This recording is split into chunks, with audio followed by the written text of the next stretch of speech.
नमस्कार दोस्तों, मैं दीपक शर्मा अंग्रेश आपका स्वागत करता हूं द लीगल चैम्बर में। अब दोस्तों, सुप्रीम कोर्ट ने 2025 में काफी बड़ा फैसला सुनाया है।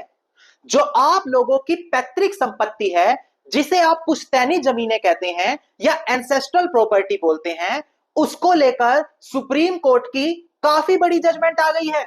अब आप लोग जो परेशान होते थे, जो आपको समझ नहीं आता था कि आपकी पैतृक संपत्ति है या स्वयं अर्जित संपत्ति है, क्या उसको बेचा जा सकता था, वसीयत किया जा सकता था, बंटवारा किया जा सकता था, सुप्रीम कोर्ट ने अपने बिल्कुल नए आदेश में ये सारी चीजें क्लियर करी।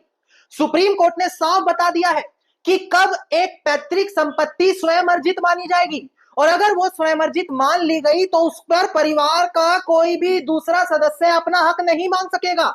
इसके अलावा सुप्रीम कोर्ट ने एक और काफी बड़ी जजमेंट दी है। सुप्रीम कोर्ट ने साफ बताया कि कब एक संपत्ति पैतृक संपत्ति बन जाएगी, और अगर वो पैतृक संपत्ति बन गई तो उसके अंदर किस किस व्यक्ति का कब कब कैसे हिस्सा बनने वाला है। तो आपके परिवार पर जो भी लड़ाई झगड़ा है जमीनों को लेकर, इस एक वीडियो को देखने के बाद आपको समझ में आ जाएगा कि क्या आपका हक बनता है या नहीं बनता, और क्या आपको कोर्ट जाना चाहिए या नहीं जाना चाहिए। और इस एक जजमेंट के आधार पर आप अपना समय और पैसा दोनों बचा सकेंगे।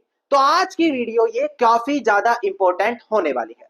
अब दोस्तों, अगर आप लोगों को हमारी ये वीडियोस अच्छी लगती हैं, अगर आप लोगों को हमारी तरफ से किए गए एफर्ट्स अच्छे लगते हैं, तो मेरा आप लोगों से अनुरोध है, इस वीडियो को आप लाइक जरूर करें, ज्यादा से ज्यादा शेयर जरूर करें, और अपना वैल्यूएबल कमेंट सेक्शन में जरूर लिखें। तो चलिए दोस्तों, अब आज की इस वीडियो को हम ज्यादा लंबा ना करते हुए आज की इस वीडियो को स्टार्ट करते हैं।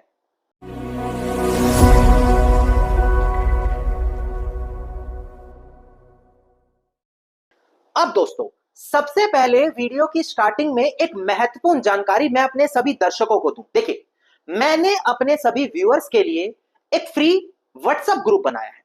कारण, क्योंकि जो भी नई अपडेट्स आती हैं, जैसे हाल फिलहाल में हमारे भारत के नए चीफ जस्टिस ऑफ इंडिया बदल चुके हैं, ऑनरेबल जस्टिस बी.आर. गवई। अब ऐसी और भी कई और अनेकों लेटेस्ट जजमेंट आती हैं, लेटेस्ट अपडेट्स आती हैं, वो सारी की सारी आप हमारे व्हाट्सएप ग्रुप में बिल्कुल मुफ्त में पा सकते हैं। अगर आप भी हमारी व्हाट्सएप फैमिली का हिस्सा बनना चाहते हैं, तो इसी वीडियो के डिस्क्रिप्शन के अंदर आपको एक लिंक मिलेगा। मात्र उस लिंक पर आपको क्लिक करना है और वहां से आप हमारा व्हाट्सएप चैनल ज्वाइन कर सकते हैं। अब दोस्तों, हम बढ़ते हैं अपनी आज की वीडियो की ओर। देखिए, आज हम बात करने वाले हैं पैतृक संपत्ति के बारे में। सबसे पहले जानना अनिवार्य है, संपत्ति दो तरीके की होती है। पैतृक, जिसको एंसेस्ट्रल बोला जाता है, और दूसरी सेल्फ एक्वायर्ड, जिसे स्व अर्जित बोला जाता है। पैतृक संपत्ति का कानून कहता है कि अगर एक संपत्ति 3 पीढ़ियों पुरानी हो, अब अक्सर लोग समझते हैं 4 पीढ़ियों पुरानी, इन दोनों का कंसेप्ट मैं अभी क्लियर करने वाला हूं। देखिए, प्रॉपर्टी अगर आपके 3 एंसेस्ट्रल पहले खरीदी है या फिर 4 जनरेशन ओल्ड हो चुकी है, दोनों चीजें एक ही होती है। उदाहरण के तौर पर, अगर आपके पिता के पिता के पिता, यानी कि आपके ग्रेट ग्रैंडफादर, जिसको परदादा बोलते हैं, जब ग्रेट ग्रैंडफादर की डेथ हुई, यानी कि परदादा का देहांत हुआ, तो वो प्रॉपर्टी आपके दादा के पास आई। दादा का देहांत हुआ, आपके पिता के पास आई। पिता का देहांत हुआ, अब आपके पास आई। इस तरीके से वो प्रॉपर्टी 4 पीढ़ियों के बाद जा चुकी है। और सबसे मुख्य चीज, इस प्रॉपर्टी का बीच में विभाजन किसी ने भी ना किया हो, ना आपके दादा ने, ना आपके पिता ने, ना आपके परदादा ने। तो ये प्रॉपर्टी बिना विभाजन हुए जैसे ही 4 पीढ़ियां पार करेगी, वो पैतृक संपत्ति में बदल जाएगी। अब पैतृक संपत्ति का एक खास रूल यह होता है कि जो भी उत्तराधिकारी उस परिवार के अंदर पैदा होगा, ध्यान दें, पैदा होते ही, जरूरी नहीं है कि 18 वर्ष का पूरा हो, जैसे ही वो पैदा हुआ, पैदा होते ही उसका एक हिस्सा उस पैतृक संपत्ति में खुद ब खुद बन गया, और उस हिस्से को ना कोई बेच सकता है, ना गिफ्ट कर सकता है, ना वसीयत कर सकता है।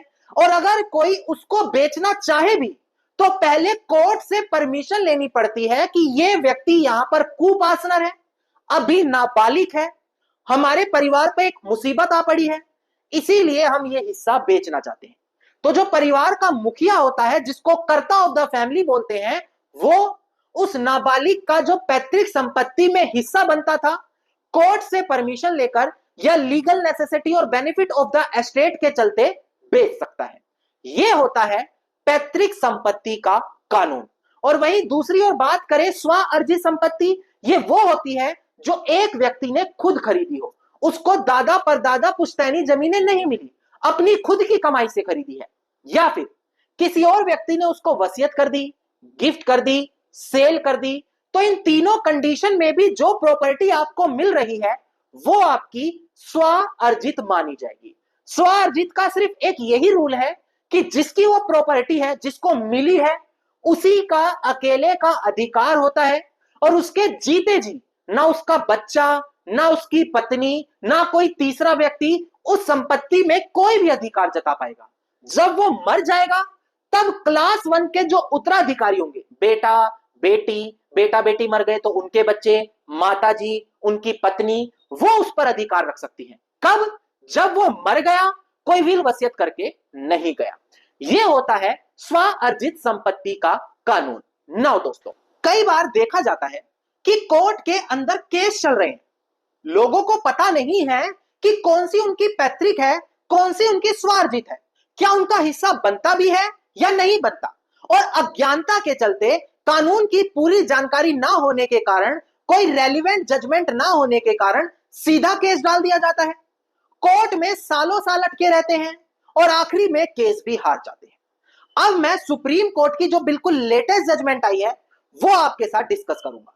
एक बार डिस्प्ले पर देखकर ध्यान दें आप दोस्तों। केस टाइटल है इसका अंगदी चंद्रन्ना, जो यहां पर अपीलियंट है, वर्सेस शंकर एंड अदर्स, जो यहां पर रिस्पोंडेंट है। सबसे बड़ी बात, सिविल अपील नंबर है 5401 ऑफ 2025 और डेट ऑफ जजमेंट है हमारी 22 अप्रैल साल 2025। नाउ प्रेजेंट केस के अंदर यही हुआ कि एक पैतृक संपत्ति थी, साल 1986 में उस पैतृक संपत्ति का बंटवारा, विभाजन हो गया, पार्टीशन हो गया। अब पार्टीशन के बाद पैतृक संपत्ति स्व अर्जित संपत्ति बन जाती है। तो एक भाई ने जब बंटवारा होने के बाद जो उसको हिस्सा मिला वो उसकी स्वार्जित हो गई, उस हिस्से को एक दूसरे भाई को अपने बेच दिया। सिंपल है भाई, बंटवारा हो गया, सबको जो उनका हिस्सा मिल रहा है उनकी स्वयं अर्जित हो गया, उसको वो किसी को भी बेचे, कानून इसमें कुछ नहीं कहेगा। तो उसने उसी कानून के तहत अपना वो हिस्सा अपने दूसरे भाई को बेच दिया क्योंकि बंटवारा हो चुका था। नाउ कुछ समय बाद कोर्ट में दावा डाला गया, कोर्ट में बोला गया कि ये तो पैतृक संपत्ति है, पैतृक संपत्ति कैसे कोई दूसरे व्यक्ति को बेच सकता है, उसमें तो सबका अधिकार है ना। कोर्ट ने यहां पर यह माना कि यह बात तो बिल्कुल ठीक है, पैतृक संपत्ति थी, यहां तो बेचा जा ही नहीं सकता था, और ट्रायल कोर्ट ने यहां पर प्लेंटिफ के पक्ष में फैसला दे दिया। बाद में अपील होती है, अपील में देखा जाता है कि साल 1986 में पार्टीशन डीड बनी थी और बंटवारे के तहत पैतृक संपत्ति बंटवारा होने के बाद जिसको जो हिस्सा मिलता है उसकी खुद का बन जाता है, स्वार्जित हो जाती है। तो उस आधार से इस संपत्ति को बेचा गया और उस व्यक्ति का पूरा हक है, उसको बेचे रखे जो उसकी मर्जी हो। तो इसीलिए उसने बेच दी और जिसको वो प्रॉपर्टी मिली वो उसकी खुद की हो गई ना। ये बात फिर आगे अपील होती होती सुप्रीम कोर्ट जा चुकी है। सुप्रीम कोर्ट के सामने क्वेश्चन दो अराइज हुए। पहला कि क्या पैतृक संपत्ति बंटवारा होने के बाद स्वयं अर्जित हो जाती है लोगों की। दूसरा, कौन सी संपत्ति पैतृक कहलाएगी। सुप्रीम कोर्ट ने यहां पर साफ शब्दों में बोल दिया है कि अगर पैतृक संपत्ति का डिवीजन, पार्टीशन हो गया है तो वो आप लोगों की पैतृक संपत्ति, ज्वाइंट फैमिली प्रॉपर्टी नहीं रह जाएगी। बंटवारा करके जिसको जो हिस्सा मिलता है वो उसकी स्वयं अर्जित होती है, वो चाहे तो उसको बेचे, रखे, गिफ्ट करे, वो उसकी खुद की मर्जी है, इसमें कोई भी दूसरा व्यक्ति आपत्ति नहीं लगा सकता। दूसरी चीज बताई गई कि 3 एंसेस्ट्रल पुरानी प्रॉपर्टी पैतृक मानी जाएगी, यानी कि परदादा से दादा, दादा से आपके पिता और पिता से जब आपके पास आएगी बिना बंटवारा हुए तो वो आपकी पैतृक संपत्ति बन जाएगी। ये दोनों बड़ी चीजें सुप्रीम कोर्ट ने अपनी इस जजमेंट में क्लियर करी। अब यहां पर आपको एक चीज और ध्यान देनी है कि किस किस तरीके से पैतृक संपत्ति में बंटवारा हो सकता है जिससे वो स्वयं अर्जित हो जाए। पार्टीशन डीड आप कर सकते हैं घर बैठे, फैमिली सेटलमेंट का डॉक्यूमेंट बनाकर रजिस्टर्ड किया जा सकता है, मौखिक बंटवारा किया जा सकता है। विनीता शर्मा बनाम राकेश शर्मा, 11 अगस्त 2020 को सुप्रीम कोर्ट का जजमेंट आया है, साफ बोला है कि मौखिक बंटवारा भी बिल्कुल वैलिड माना जाएगा। चौथा तरीका होता है मौखिक बंटवारा करने के बाद मेमोरेंडम बना लो, उसको रजिस्टर्ड करवाना भी जरूरी नहीं है, कम खर्चे में काम होगा। एक और तरीका है कोर्ट में पार्टीशन सूट डालकर डिक्री ले लो। ये पांचों तरीके आप अपनाकर अपनी पैतृक संपत्ति में बंटवारा कर सकते हैं और बंटवारा करके उसको स्वयं अर्जित बना सकते हैं। अब उम्मीद करता हूं आज की ये वीडियो आप लोगों के लिए काफी ज्यादा लाभदायक साबित होगी। अगर आप इस जजमेंट की कॉपी पाना चाहते हैं तो वीडियो के डिस्क्रिप्शन में मैंने नंबर दिया है, वहां पर कॉल करके आप हमसे जजमेंट की कॉपी भी ले सकते हैं। धन्यवाद दोस्तों। उम्मीद करता हूं वीडियो में मिली जानकारी आप लोगों के लिए बेहद ज्यादा लाभदायक साबित होगी। अगर वीडियो में मिली जानकारी आप लोगों को अच्छी लगी तो वीडियो को आप लाइक शेयर और कमेंट जरूर कीजिएगा। वीडियो से जुड़ा कोई क्वेश्चन है तो मुझे आप कमेंट सेक्शन में लिख सकते हैं। इसके अलावा अगर आप लोग इसी प्रकार की महत्वपूर्ण जानकारी रोजाना पाना चाहते हैं तो चैनल को तुरंत सब्सक्राइब करके नोटिफिकेशन बेल आइकन आप जरूर दबा दें।